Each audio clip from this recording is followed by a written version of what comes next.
Friends, welcome to my channel. तो इस तरह से आप कोशिका के बारे में अब तक नहीं पढ़े होंगे, तो इस वीडियो के लास्ट तक बने रहिएगा और इस कहानी को सुनने के बाद आपके बहुत सारे क्वेश्चन यहाँ से तैयार हो जाएंगे। तो चलिए हम लोग स्टार्ट करते हैं। आज हम लोग बात करने वाले हैं जीवन की मौलिक इकाई यानी कोशिका। और आपको पता होगा कि कोशिका चैप्टर बहुत बड़ा होता है और इसको याद करना भी उतना ही कठिन होता है। तो इस कहानी को आप जरूर सुनिए, उसके बाद ये ऑटोमेटिक आपको याद होता चला जाएगा। तो देखिए, ये एक कोशिका के बारे में हम लोग बात करेंगे। तो एक समय था जब एक कोशिका की खोज हुई।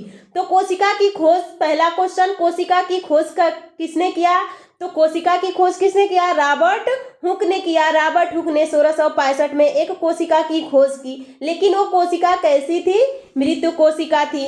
तो मृत कोशिका थी, पर ये मृत कोशिका खोजी किसमें गई थी? तो कार्क में खोजी गई थी। कार्क क्या होता है? जो पेड़ का छाल होता है, अगर आप ऊपर वाला छाल हटाएंगे तो उसके अंदर थोड़ा सा रेड कलर का दिखता है, वो कार्क होता है। या पहले इत्र की बोतलें आती थी, जो उसका कैप होता था कार्क का बना होता था। तो यहाँ से एक रॉबर्ट हुक नाम के वैज्ञानिक थे जिन्होंने कोशिका की खोज की 1665 ईस्वी में, लेकिन वो कोशिका मृत कोशिका थी। जब ऐसे ही समय चलता गया, फिर आ गया 1674 ईस्वी। इसमें एक और वैज्ञानिक आते हैं, एंटिनो वान लीवेनहॉक ने।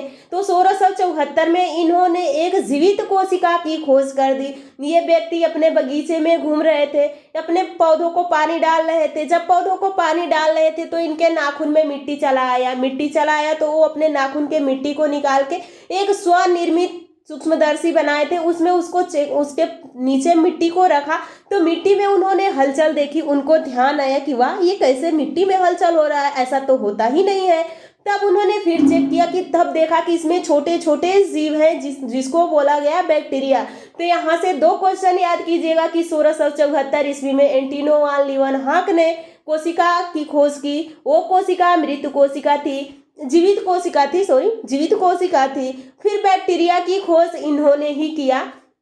उसके बाद ऐसे समय चलता गया, कोशिका की खोज हो गई, बहुत सारे सिद्धांत आए। कुछ जैसे फिर आगे एक दो वैज्ञानिक आते हैं, स्लाइडन और स्वान। इन्होंने कोशिका सिद्धांत दे दिया। कोशिका सिद्धांत का मतलब कि कोशिका किस तरह से व्यवस्थित है। फिर ऐसा ही समय चलते गए, एक बिरचो नाम के वैज्ञानिक आए। बिरचो नाम के वैज्ञानिक ने कहा कि कोई कोशिका नया नहीं बनती है, जो हमारी पुरानी कोशिका होती है उसी कोशिका से छोटी फिर नई कोशिका का निर्माण हो जाता है, यानी पुरानी कोशिकाओं से ही नई कोशिका का निर्माण होता है। ई सेलुला इन्होंने सिद्धांत दिया। उसके बाद यहाँ से आप अब क्वेश्चन गिनिए कि कितना क्वेश्चन यहाँ से आपका बन जाएगा। पहला क्वेश्चन, कोशिका की खोज किसने किया? रॉबर्ट हुक ने। हमारी शरीर की मौलिक इकाई क्या है? कोशिका है। कोशिका की मृत कोशिका की खोज किसने किया? रॉबर्ट हुक ने। जीवित कोशिका की खोज किसने किया? एंटिनो वान लीवेनहॉक ने 1674 में।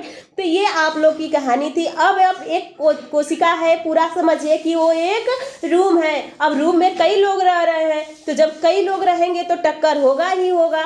तो उसी तरह से कोशिका में भी बहुत सारे अंग थे, जिसको हम बोलते हैं कोशिकांग। अब थोड़ा सा अंग, उसमें जो व्यक्ति थे उनका नाम भी याद कर लीजिए। पहले थे लाइसोसोम, उसके बाद थे एंडोप्लाज्मिक रेटिकुलम, सेंट्रोसोम थे, लाइसोसोम थे, गोल्जी बॉडी थी। उसके बाद सबका बाप कौन था? केंद्रक था। यानी उसका सबको कंट्रोल में कौन करेगा? केंद्रक करेगा, यानी न्यूक्लियस करेगा। और केंद्रक के अंदर ही क्या होता है? आप लोग का डीएनए होता है, और डीएनए में जीन आप लोग का उपस्थित